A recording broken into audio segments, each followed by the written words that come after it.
Hello guys, আসসালামু আলাইকুম। আশা করি সবাই ভালো আছেন। সবাইকে ঈদের শুভেচ্ছা, ঈদ মোবারক। আজকে হচ্ছে পবিত্র ঈদুল আজহা। তো এভরিওয়ান, দেখতে পাচ্ছেন আমরা সকলে গোসল করে সুন্দর কাপড় পরে ঈদগাহে যাচ্ছি ঈদের নামাজ আদায় করার জন্য। দেখতে পাচ্ছেন অনেক সুন্দর প্রকৃতি সকালের। তো এভরিওয়ান, দেখতে পাচ্ছেন আমরা হেঁটে হেঁটে ঈদগাহর দিকে রওনা দিচ্ছি।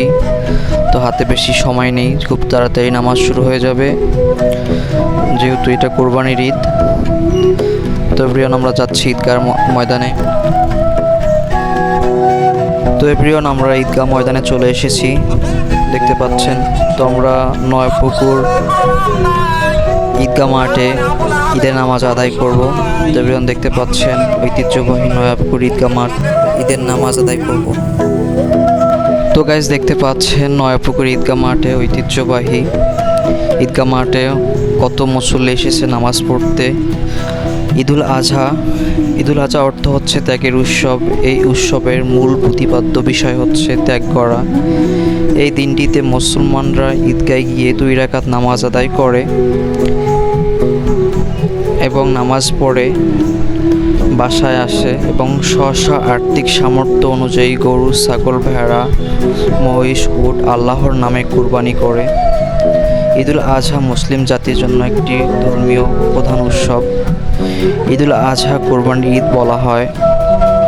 প্রতি বছর 10ই জিলহজ হাজির হয় মুসলমানদের কাছে আনন্দ ও ত্যাগের উজ্জ্বল মহিমা নিয়ে। ইবনে মাজাহ 3125 নম্বর হাদিসে এসেছে, সাহাবা কেরাম রাসূল সাল্লাল্লাহু আলাইহি সাল্লামকে জিজ্ঞাসা করলেন যে কুরবানি কি? তিনি জবাবে বললেন, তোমাদের জাতির পিতা ইব্রাহিম এর সুন্নত। এই কুরবানি ঈদের সঙ্গে একটি পরীক্ষিত ঘটনা রয়েছে। আজ থেকে প্রায় 5000 বছর পূর্বে মুসলিম জাতির পিতা ইব্রাহিম ইসলামের যুগে এই কুরবানির অনুষ্ঠান শুরু হয়। আল্লাহর পক্ষ থেকে নির্দেশ আসে প্রিয়তম সন্তান হযরত ইসমাইল আলাইহিসসালামকে কুরবানি করতে হবে। ইব্রাহিম আলাইহিসসালাম আল্লাহর নির্দেশে তার পুত্র সন্তানকে কুরবানি করে এবং ইসমাইলের স্থলে একটি দুম্বা কুরবানি হয়ে যায়। তিনি আল্লাহর প্রেমে পূর্ণাঙ্গভাবে কামিয়াবি হয় এবং তিনি জনসম্মুখে বলেন, আমার জীবন, আমার মরণ, আমার সব কিছুই আমার প্রতিপালকের জন্য নিবেদিত। তো প্রিয়, ঐতিহাসিক ঘটনা থেকে আমাদের কুরবানি ঈদ চলে এসেছে। তো প্রিয়, আমাদের নামাজ শেষে এখন ঈদগাহ থেকে বাসা যাচ্ছি। তো দেখতে পাচ্ছেন ঐতিহ্যবাহী নয়াপুর ঈদগাহ মাঠে ঈদের নামাজ আদায় করলাম। তো এভরিওয়ান, নামাজ শেষে মুসল্লিরা বাসার দিকে রওনা দিচ্ছে।